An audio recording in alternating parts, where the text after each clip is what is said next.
तो जैसा कि लास्ट एपिसोड के अंदर हमने देखा था, जियान चैन जो होता है वो उस लड़की के अटैकों से बचने के लिए धुएं से निकल कर बाहर आ जाता है। लेकिन तभी हम देखते हैं कि वो लड़की जो होती है वो जियान चैन को अपनी चैनों में पकड़ लेती है।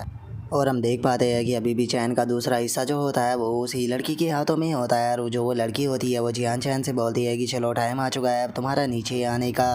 और इतना बोलते के साथ ही वो लड़की जो होती है वो उन चैनों के अंदर अपनी आइस पावर जो होती है वो डालने लगती है, जिस कारण हम देखते हैं कि उन चैनों से होती हुई वो आइस जो होती है वो सीधे जियान चैन की तरफ ही जाने लगती है।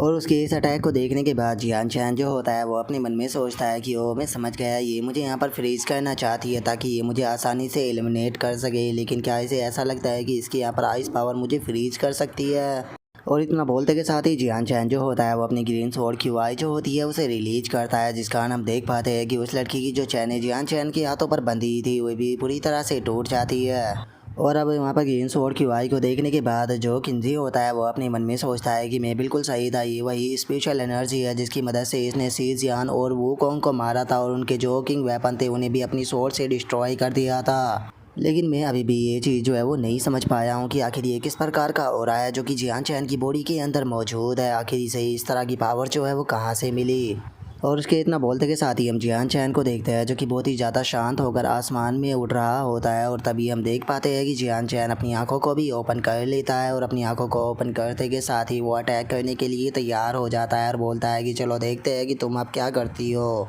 और इतना बोलते के साथ ही जियान चैन जो होता है वो अपने अटैक को तैयार करने लगता है और उसे सीधे उस लड़की की तरफ शूट कर देता है, जहाँ पर कि हम देख पाते हैं कि जियान चैन की बहुत ही पावरफुल अटैक जो होता है वो सीधे उस लड़की की तरफ आने लगता है, जिसे देखकर खुद वो लड़की भी काफ़ी ज़्यादा शौक हो जाती है। और वो शौक होते हुए अपने मन में सोचती है कि डैम इट, ये अटैक काफ़ी ज़्यादा पावरफुल है, अगर ये मुझे लगा तो ये मुझे इंजर्ड कर देगा। और उस लड़की के इतना सोचते के साथ ही हम देख पाते हैं कि उसके पैरों के नीचे की ज़मीन भी टूटने लगती है। और इससे पहले कि उस लड़की को वहाँ पर कुछ समझ में आता, हम देखते हैं कि ज़मीन जो होती है वो टूट जाती है, जिस कारण उस लड़की को भी हवा की तरफ धक्का लगता है और वो हवा में उड़ जाती है। लेकिन हम देख पाते हैं कि वो लड़की भी कोई अनाड़ी नहीं थी और वो अपनी बॉडी को बैलेंस करने के बाद एक आइस का बहुत ही पावरफुल ड्रैगन जो होता है उसे बनाकर सीधे जियान चैन जो होता है उसकी तरफ शूट कर देती है। और वहीं दूसरी तरफ से जो जियान चैन होता है वहाँ पर एक एनर्जी की काफ़ी लंबी स्वॉर्ड बनाकर सीधे उसकी तरफ अटैक करने के लिए आने लगता है। और हम देखते हैं कि वे सीधे आकर ज़मीन पर टकराते हैं, जिस कारण चारों तरफ धुआं ही धुआं हो जाता है। और हम देख पाते हैं कि वे दोनों के दोनों जो होते हैं वो धुएं के अंदर खड़े होते हैं, लेकिन अभी भी ये चीज़ क्लियर नहीं हो पाती कि आखिर इन दोनों में से फाइट को कौन जीता। और सेम यही कन्फ्यूजन हमें वहाँ पर खड़े हुए लोगों के बीच में भी दिखाई देता है, जहाँ पर कि एक बंदा बोलता है कि कौन जीता इस फाइट को, जो सुनकर दूसरे वाला बंदा बोलता है कि वैसे मुझे पता नहीं, लेकिन इनमें से कोई भी वहाँ पर हिल नहीं रहा तो इसीलिए समझ में नहीं आ रहा।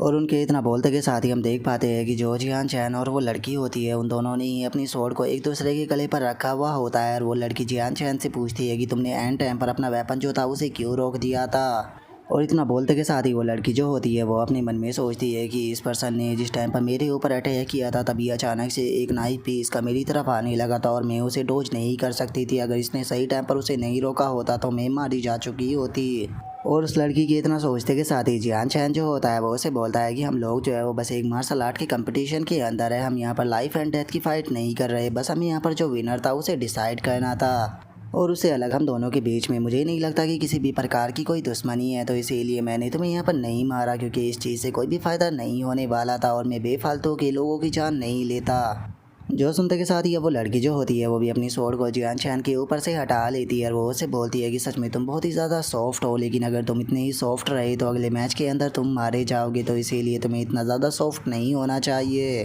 और इतना बोलते के साथ ही वो लड़की जो होती है वो अपनी हार मान कर वहाँ से जाने लगती है। और जो जियान चैन होता है वो उस लड़की का शुक्रिया अदा करते हुए उसे बोलता है कि बहुत बहुत शुक्रिया मुझे एडवाइस देने के लिए, मैं आपकी बात जो है उसे याद रखूँगा। और जियान चैन के इतना बोलते के साथ ही अब वो एल्डर जो होता है वो अनाउंस करते हुए बोलता है कि ठीक है, इस फाइट का विनर जो है वो जियान चैन है। जो सुनते के साथ ही अब जियान चैन जो होता है वो भी नीचे आ जाता है और जियान चैन को देखने के बाद खिंजी उसे कॉन्ग्रेचुलेट करते हुए उसे बोलता है कि जियान चैन मुबारक हो, और तुम्हारी फाइट को देखने के बाद अब मैं कह सकता हूँ कि पक्का तुम इस बार चैंपियन जरूर बनोगे। जो सुनते के साथ ही जियान चैन जो होता है वो बोलता है कि मैं इस बार लकी था इसीलिए मैं फ़ाइट को जीत गया, क्योंकि वो लड़की सच में बहुत ही स्ट्रॉन्ग थी और अगर ये एक लाइफ एंड डेथ फाइट होती तो मुझे नहीं लगता कि मैं उस लड़की के सामने टिक पाता, हो सकता था कि शायद वो मुझे मार भी देती।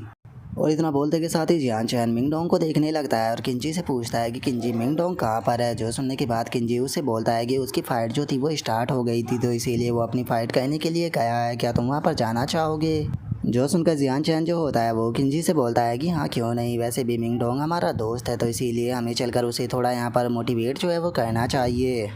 और जियान चैन के इतना बोलते के साथ ही हमारा व्यू जो होता है वो मिंग डोंग की फाइट के ऊपर आ जाता है, जहाँ पर कि हमें पता लगता है कि मिंग डोंग की फाइट किसी और से नहीं बल्कि मूलिंग से हो रही होती है। और अब एक सही मौके का फायदा उठाकर मिंग डोंग जो होता है वो सीधे मूलिंग के ऊपर अटैक कर देता है, और जो मूलिंग होती है वो मिंग डोंग के अटैक को नहीं संभाल पाती और वो सीधे स्टेज से नीचे जाकर गिर जाती है, जिसके बाद अब मिंग डोंग को विनर जो होता है वो अनाउंस कर दिया जाता है। जो देखकर मोलिंग जो होती है वो मुंह फुलाते हुए अपनी मन में सोचती है कि मैंने नहीं सोचा था कि जो जियान चैन का दोस्त है वो भी इतना ज़्यादा पावरफुल होगा, मुझे लगा कि ये शायद थोड़ा कमज़ोर होगा। और इतना बोलते के साथ ही मोलिंग जो होती है उसका ध्यान वहाँ पर खड़ा हुआ जो जियान चैन होता है उसके ऊपर चला जाता है, जिसे देखने के बाद वो बहुत ही फनी तरह से मुस्कुराने लगती है। और वो सीधे जियान चैन के पास में आने के बाद उससे चिपक जाती है और जियान चैन से चिपकते हुए उसे बोलती है कि जियान चैन तुम्हारा दोस्त जो है वो सच में बहुत ही ज़्यादा कठोर दिल है, उसने यहाँ पर मुझे बहुत ही बुरी तरह से इंजर्ड किया, तो इसीलिए जब तुम उससे मिलो तुम्हें मेरा बदला जो है वो लेना पड़ेगा। और उसके इतना बोलते के साथ ही पीछे से एक आवाज़ सुनाई देती है जो कि मोलिंग से बोलती है कि क्या तुम्हें वो पिटाई ज़्यादा नज़र आ रही है, शुक्र करो कि तुम्हारी फ़ाइट मुझसे नहीं हुई, अगर तुम मुझसे यहाँ पर फाइट के दौरान मिली तो याद रखना मैं तुम्हें जान से मार दूंगी,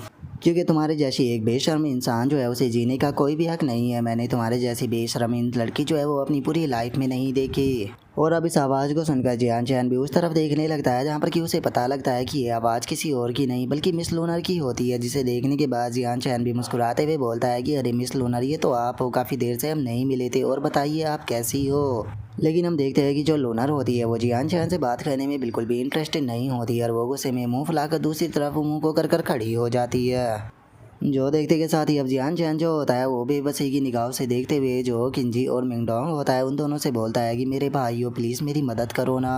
और उसके इतना बोलते के साथ ही किंजी जो होता है वो मिंगडोंग को लेकर वहाँ से जाने लगता है। मिंगडोंग को ले जाते हुए बोलता है कि मिंगडोंग तुम्हें देखकर मैं बता सकता हूँ कि इतने लंबे टाइम तक फाइट करने के बाद तुम काफ़ी ज़्यादा थक चुके हो, तो चलो मेरे साथ में तुम्हें खाना खिलाऊंगा और आराम भी कराऊंगा। जो सुनते के साथ ही मिंगडोंग बोलता है कि लेकिन मुझे ना तो भूख लगी है और ना ही मैं थका हुआ हूँ। जो सुनकर किंजी बोलता है कि अरे नहीं नहीं तुम थके हुए हो, तुम्हें चीज़ महसूस नहीं हो रही, देखना जब तुम आराम करोगे तुम्हें कितना अच्छा फील होगा। जो सुनते के साथ ही मिंगडोंग चिल्लाते हुए बोलता है कि आखिर तुम मुझे लेकर कहाँ पर जा रहे हो, सच बताओ तो जो किन जियाओ और तुम हो, तुम दोनों की दोनों बिल्कुल सेम ही हो। और हम लोग इस तरह की हरकतों को देखने के बाद जियान चैन भी समझ जाता है कि उन्हें उससे कोई भी मदद नहीं मिलेगी, जिसके बाद वो लूनर से बोलता है कि मिस लूनर क्या आप भी टूर्नामेंट देखने के लिए यहाँ पर आई हो। और उसके इतना बोलते के साथ ही जो रेफरी होता है वो अगले मैच को अनाउंस करता है, जहाँ पर कि वो चिल्लाते हुए बोलता है कि अगला मैच जो है वो लूनर और जो गॉडफू है उन दोनों के बीच में होगा, तो इसीलिए जल्दी से दोनों जो है वो स्टेज पर आइए। जो सुनकर लूनर जो होती है वो गुस्से से जियान चैन की तरफ देखते हुए उसे बोलती है कि अभी मुझे फाइट करने के लिए जो है वो जाना पड़ेगा, लेकिन याद रखना जैसे ही मैं फाइट को जीत जाऊंगी तो उसके बाद में मैं तुम्हारे साथ भी जो मैटर है उसे सेटल करने के लिए आऊँगी। जो सुनकर जियान चैन भी थोड़ा घबरा जाता है,